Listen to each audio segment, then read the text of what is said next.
beauté image. Beauté image. Beauté image. Encore une fois, beauté image.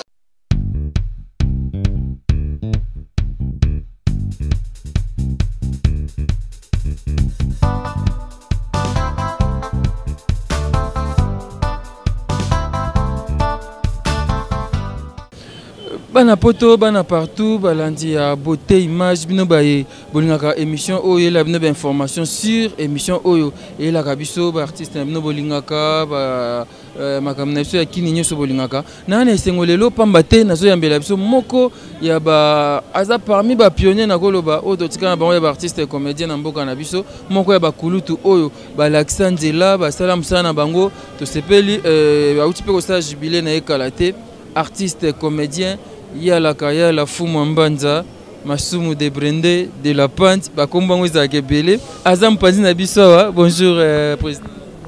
Bonjour, bonjour. Le président il y a ANTPC et Tozana Awa Aza parmi les artistes et comédiens Oyo bandi théâtre ba yekoli yango et puis ba yeko salango ndenge yebi boyebi ba œuvre belé asela biso papa Masumu ba kombo wana nyonso ozwa eza par rapport ya ba personnage au joie ba rôle au joie topé ba kombo msuyo moko bato ba bambako ka. Non, eza ba kombo selon rôle na joué et puis bon mususu pe public muto apesaka mais mingi ezalaka ça dépend ya rôle na ko jouer et coïncider pe na kombo ezokokana po ndenge biso toyekolango na classe et puis toye pe na ko appliquer na groupe Salongo il faut ko yeba ko succès maintenant osuki kaka wana te il faut jouer ba rôle nyonso tout alors chaque rôle pe ezokokana na kombo nango pe Yangwana naza mususu de Brende, mususu Mekao Kangama, Yalaka Yala, de la Pente, ça est belé, ça dépend, il y a ba rôle. Papa Masumu, kokota na yo na groupe Salongo. Ezaki ndenge nini yo pa ko sa stage nde bande comme suba yaka to bari. Te na yaki na groupe Salongo na stage il y a fin d'études na INA. Tout ça là 2 mois de stage ndenge salamaka na ba université tout selon domaine nabino alors biso en tant que na art dramatique c'est pourquoi donc non sala na RTNC mais après 2 mois de stage feu Chitengessana monaki que bon nazalaki na kamwa batala muke amonaki que atuna kinga soki nakokaki kolinga ba engagé na RTNC ce qui fait que nazalaki engagé na RTNC avant même fin de l'année académique avant toute collation ezala donc nazalaki engagé na RTNC le 1er mai 1976. Wow, ça c'est très bien. Ce que ça là ndenge nini papa Masumu ekoli théâtre na ina bu a comme sous la musique parce que je rappelle batnesi ba godé le fombo babandi musique et pas na yo. Bon, mais il faut dire que déjà na internat même théâtre na bandi on internat na Tumba na Congo central. Alors même na internat nazako s'intéresser pe na musique yango na yekola solfège na beta na fanfare ya école na biso et nazako beta trompe clairon na clarinette et puis na participé na ba concours et à chant na Tumba ce qui fait que bon tant on a Tumba wana na mboka nini Tumba eza na Congo central eza internat ya ba sango alors comme moi déjà gouana na yebaki déjà ba solfège na sala déjà ba concours de chant tant que comme na RTNC maintenant idée moko yelingai tant na monaki na télévision belge bazaki na orchestre moko ezo accompagné ba star oyo bazo invité ba ko participer na ba émission ya musique kuna au lieu que ba ya lokona na poto bazaka na ba orchestre te alors yangwana maintenant na monaki que na créer pe orchestre moko na kati ya RTNC na Voix du Zaïre oyo ekobanda ko accompagner ba vedette ba kobanda bengisa pour ba ko participer na ba émission ya variété musicale. Mais na constataki que bato ya RTNC ba collègue ya RTNC baza ko pesa importance mingi te na répétition. Et puis pe lokola pe na niveau ya chaîne pe bon ba monaki net kaka eza nango vraiment projet intéressant. Et c'est pourquoi on a proposé que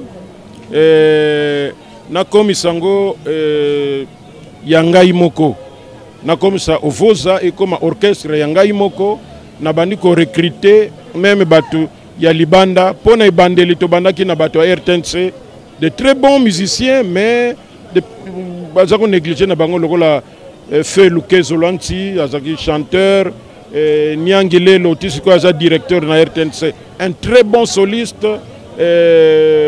na baninga mususu. Bon après na bandi maintenant ko recruter bato libanda na recruter Lofombo na recruter ba Fikare ou aza et pas ya JB na recruter Sadiko bassiste aza et pas ya Bosi Bosiana na recruter soliste moko ya makasi lisusu de Mukuse pour akeno kota après et pas ya papa Wemba akufaki na poto nani Ogi Lutula un bon soliste encore akeno kota et pas ya MNE ya tant orchestre Koufi. Pour maintenant il fallait no pour orchestre maintenant na comment na ba invitation chaque week-end tout ça mais côté mususu naza na théâtre na yekoli na classe.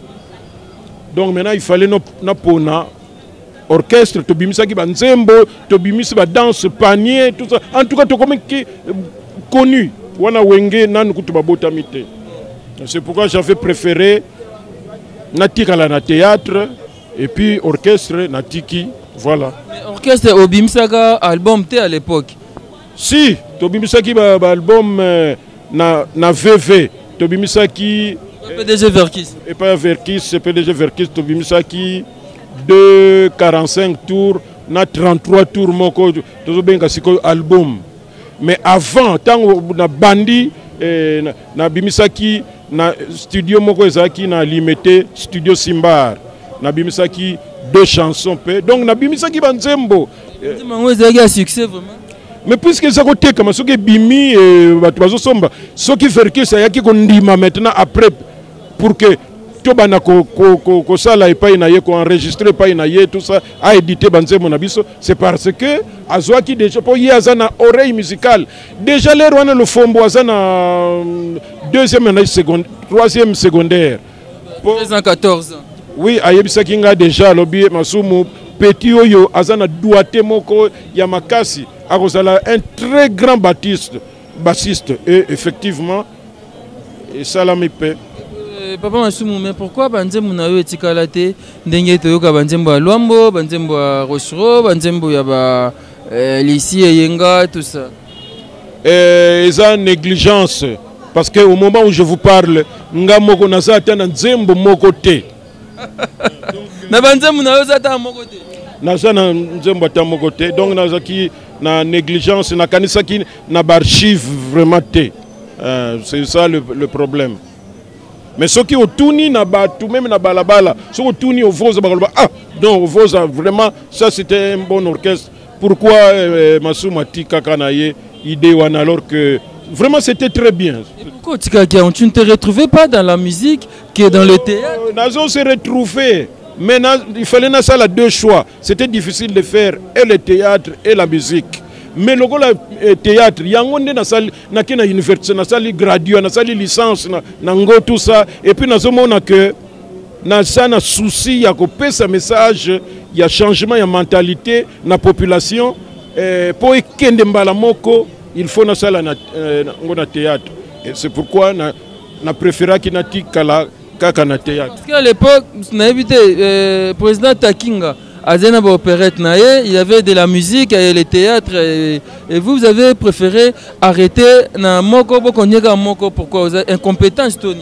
Non on a préféré qui parce que avec musique to bana ko sala maintenant même ba tourner kokene na intérieur tobana okene matadi tobandi tokomi kokene na boma mais ce qu'on a sali yango siko théâtre oyo vraiment oyo nga na sali li classe tout ça na kotika ngo j'ai préféré natika la na théâtre parce que et puis na théâtre il y a moins de difficultés, il y a organisation que na musique où il faut na ba répétition, il faut louer ba instrument, ba makambo belé or na théâtre ba instrument na bino ezanzoto na bino na voix. Donc voilà. Vous étiez enseignant, musicien et comédien. En tant que moko ya bambiaka ndenge biso to bengaka moko ya ba doyen na domaine oyo. Critère ya un bon acteur ezani. Le critère un bon acteur, d'abord il faut qu'on ait quand même un talent, il y a naissance, et puis au Luki école, il y a formation de comédien, net ina. Ok, qu'on a formé yo pour que oyeba que oyo nazo poser comme nango oyo. Basala nango te na situation boye, mais basala nango boye. Et puis comportement na yo artiste. Ezandenge nini? Est-ce que partout on a pour babaniko yeba yo tout ça ok no sala ki star partout na classe ba ko laksa yo ke soko sali yango ozo laksa ko za niveau ya C na classe ba ko yebisa que musala ya ozo sala ya ki artiste ya la comédien ou bien nini ezo sali matango zali en pleine action mais ce qui est sili okomi mutu lokola mutu nyonso ezate okomi place okomi ko créer embouteillage ou quoi pour batu ba mona ke oza wana ezola ke oza niveau ya C mingi tout ça alors na classe nde bakola kisa yo éthique tout ça comportement na yo oyeba ce qu'il ne faut pas faire ce qu'il faut faire et puis pour opé sa musala ngo valeur alors mais ce que aujourd'hui occasion ko kota na classe te parce que bamsous pe soit mbongo ya kota classe ou quoi alwana zala pemeni ya bato bazwa formation wana comme ça a pemeni na bango ozo tuna et puis ozo yeba bazo la kisayo ce qu'il faut faire et ce qu'il ne faut pas faire.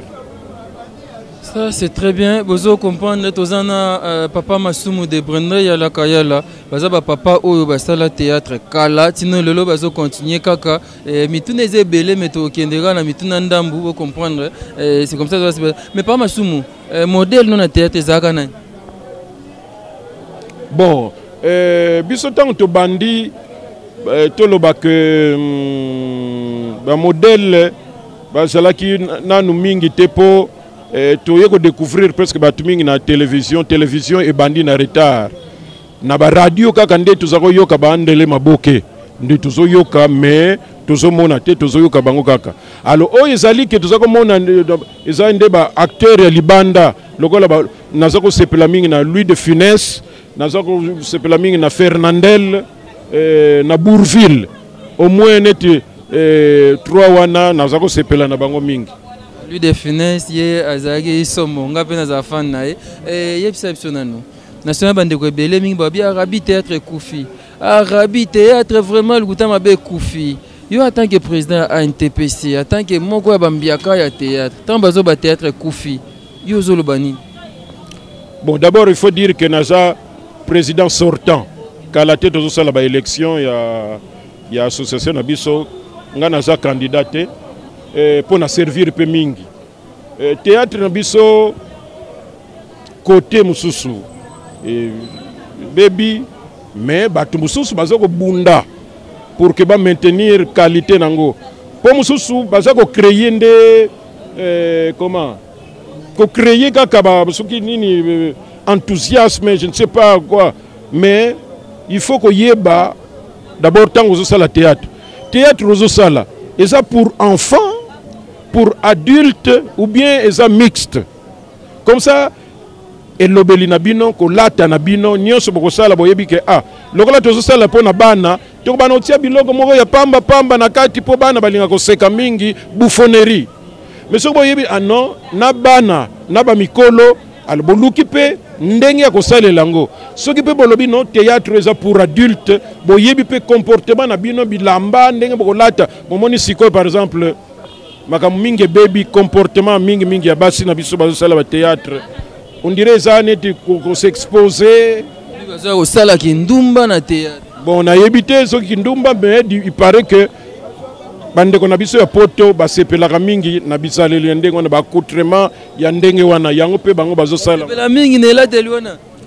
Mais ce qui est à la rendez-vous sinon bana basi yango awa basala yango souté. Mais il paraît que kuna ba mingi pe il paraît que na comportement ya ndenge wana pe au moins pe azui libala. Donc bande ko na biso mingi bazana poto balinga ba comportement ndenge wana yango wana pe bazo bala bon.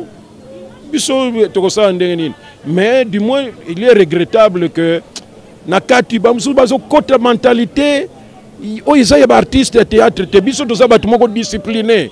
Mais Bazo côté artiste Moussou Bazalaka, à quoi que la télévision, ils ont fait un moutou, ils ont fait un mokonzi, mais lobby au monde y a pemena mokonzi, sans personnalité, éducation moko ezate, biso tout ça là qui est fort, na ba séminaire na biso tout ça là pour que tolobana que boyeza mabe papa yo sala ki boye maman ndenge ozo sala eza boyete oyo bo tourna ki la fois passée wana eza pornographie est-ce que yo ozana tata ozana bana ou bien ozana bande côté o ba kotala ngo est-ce que osala ngo pona yo moko po ezala na kati ya chambre ka ozotala ou bien oyebi ke batu bakotala yo pe alors il faut yeba ko soigner langage na yo oyeba ko soigner elateli na yo ya oyeba ko soigner pièce pas thème à exploiter pour est-ce que bayoka abinope ni là teliwana ndimte Gabriel a changé obaza na mutu akolinga koyoka bakoyoka na bango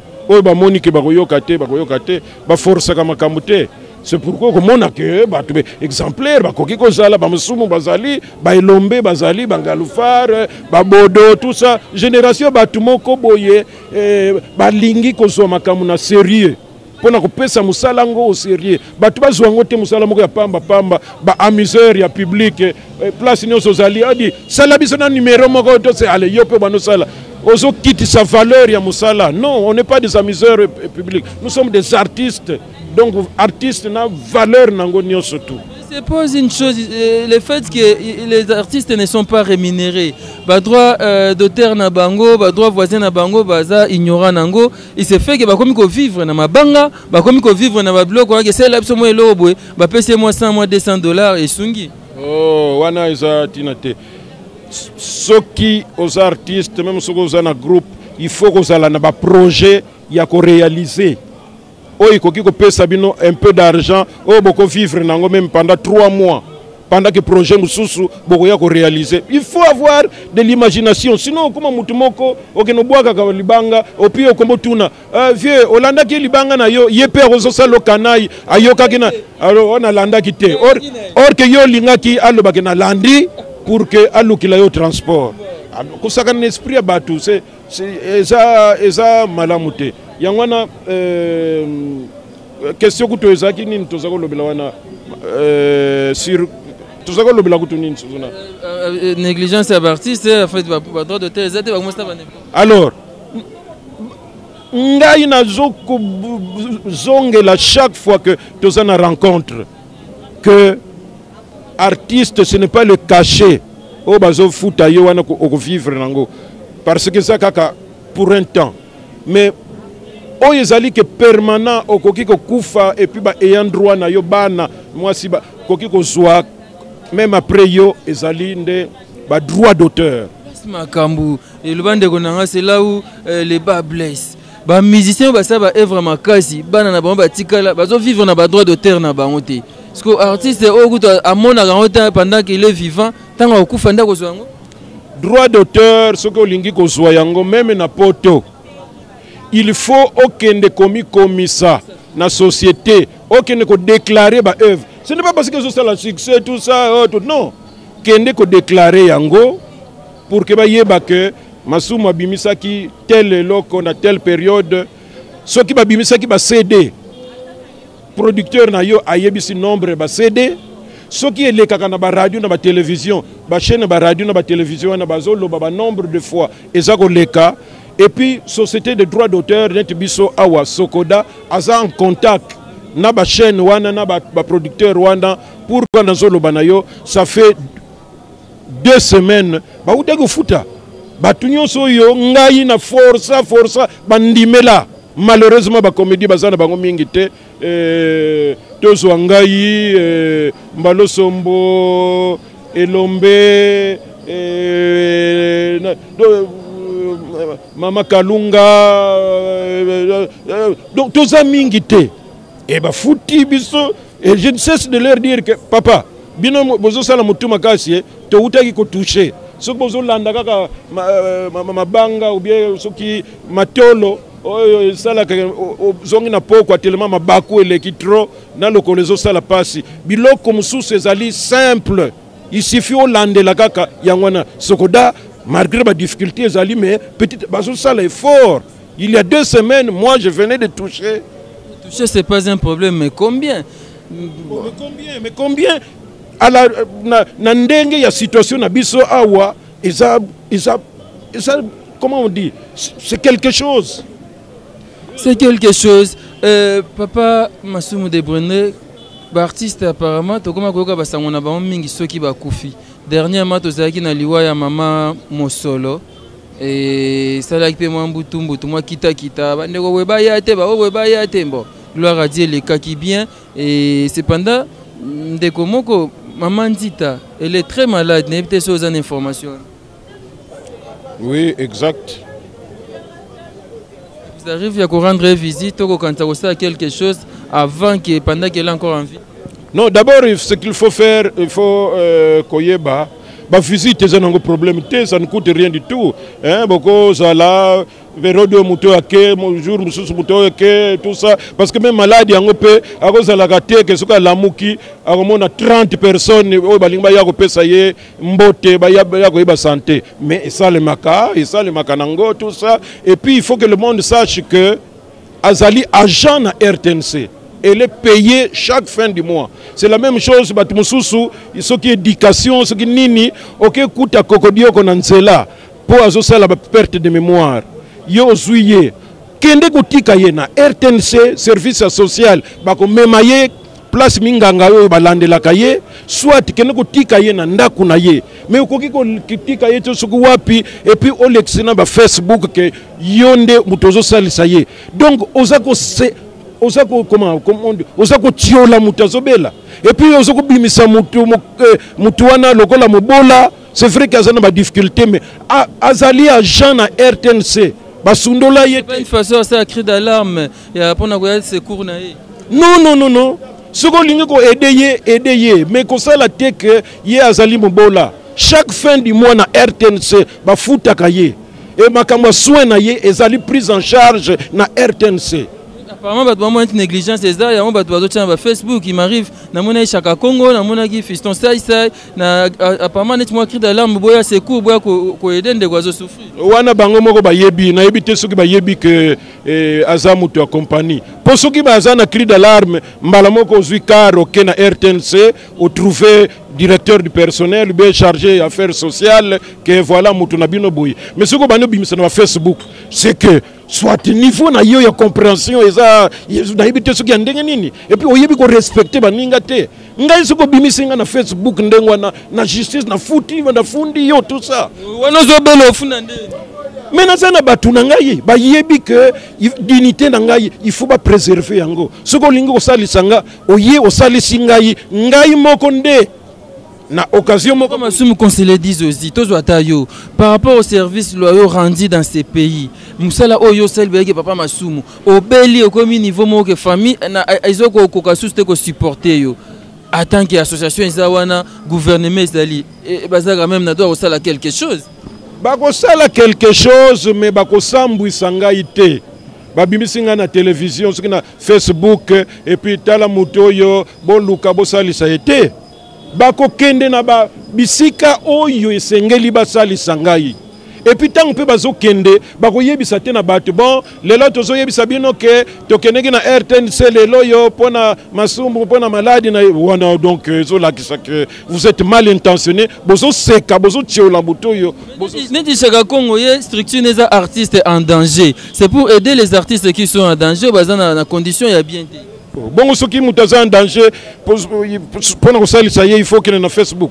C'est une très bonne chose, je ne suis pas contre. Mais ce qu'on a ça, il faut entretenir dignité ya mutuana po azana bana azana ba famille tout ça azana dignité ozo salango yemoko mutuana aya ko témoigner que ce que moninga na biki awa tout ça en tout cas entre autres nazo remercier Basumu de Brende nazo remercier Boye nazo remercier Nzambe mais yote mutu okende ko sala parce que ozo sambwisa donc wana isa problème ya mutu sagesse zate Chaka Congo Kocha ba Facebook wana te papa Basumu de Brende festival moi mnene uti koleka na théâtre de verdure toseka ezema ba humoriste ba comédien ko sekezaki kuna et nazaki wana na ba Niclette lelo ba izaitanga mais to komi bo papa ngalufa na moni binote ezaki boza trop cher ba cacher na bino ou bien ba moni que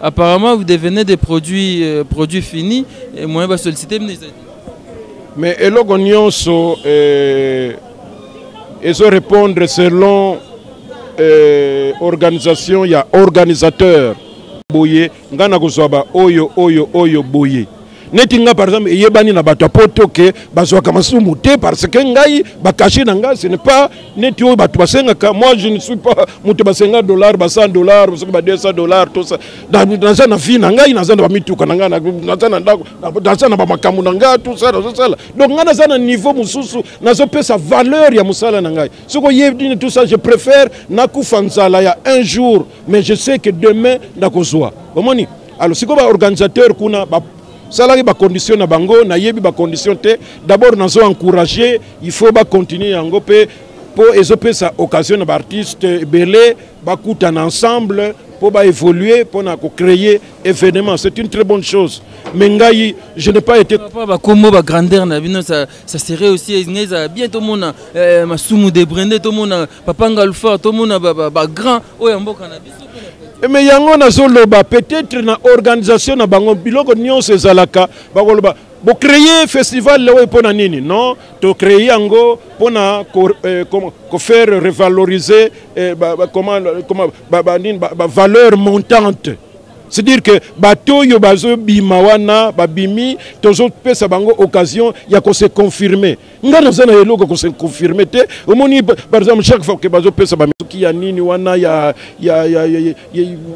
na 1900 déjà 87 nazo diplôme ya comment on appelle ça ya chevalier de l'ordre national de léopard donc ozomona que chaque fois que bazo sala ba organisation ndengwana ngana zanga kate mais ba mususu oyo par exemple ba kekuna bazalaka na bango te mi kutu bazalaka net kutu ba midiembika parce que bazomona ke bazui ba médaille te bazui médaille te midiembika oui bazalaka omona kutu bakangi bakanda makasi ezali ça dépend ya organisateur aza na objectif moko azo viser mais oyebi ke ezalaka mususu ezalaka liboso ya français kakate première fois.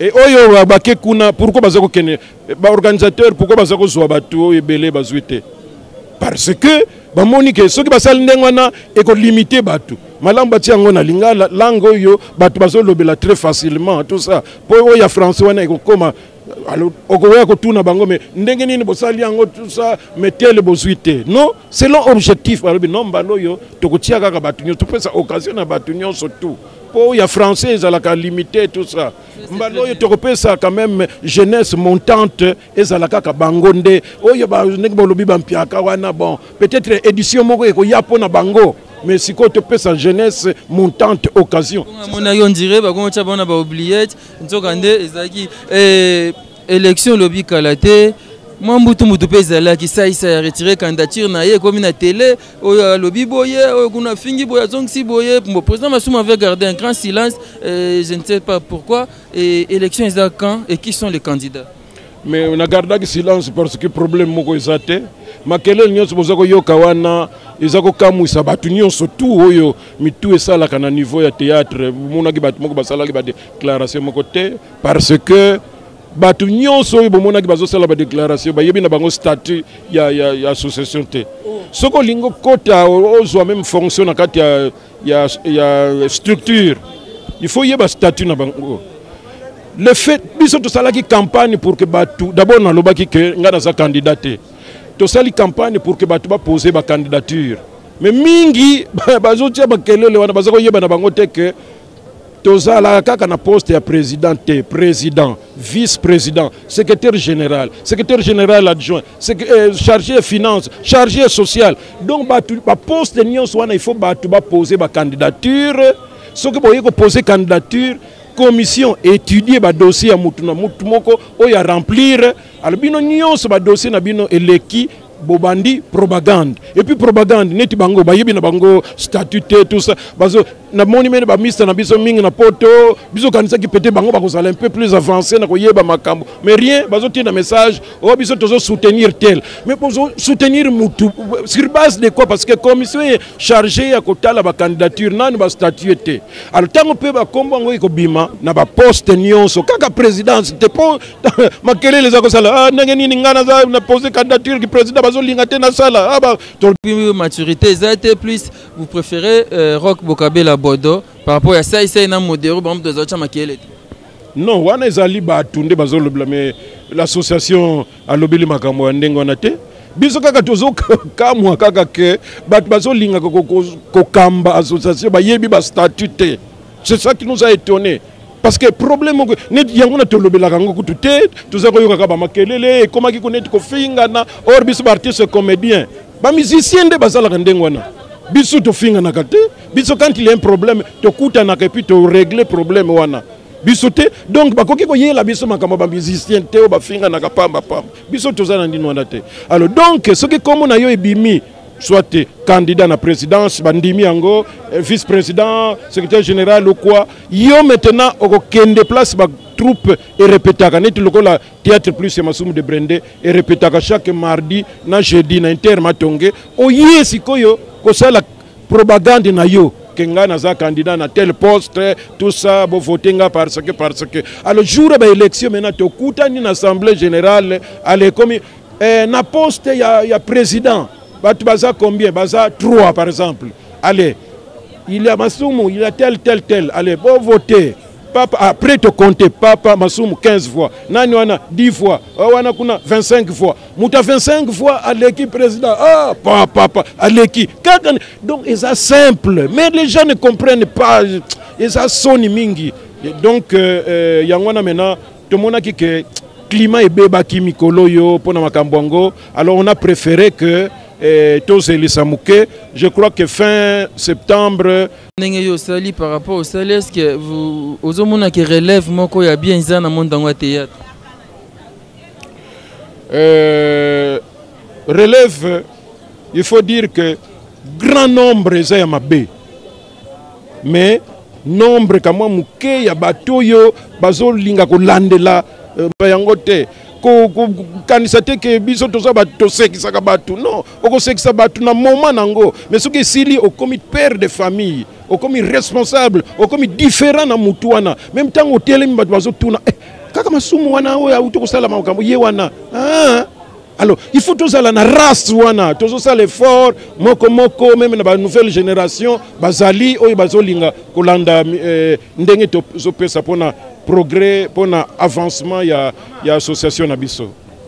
Merci beaucoup Masumu de Brende Yalakaya la Fumambanda comme on l'appelle souvent, c'est un grand artiste de notre pays et il a prouvé à l'Axignon et il continue de le faire bien que âge et poussani mais à Zosala même merci à ta beauté image, merci au millionnaire Pepe qui a l'équipe à Makassi, merci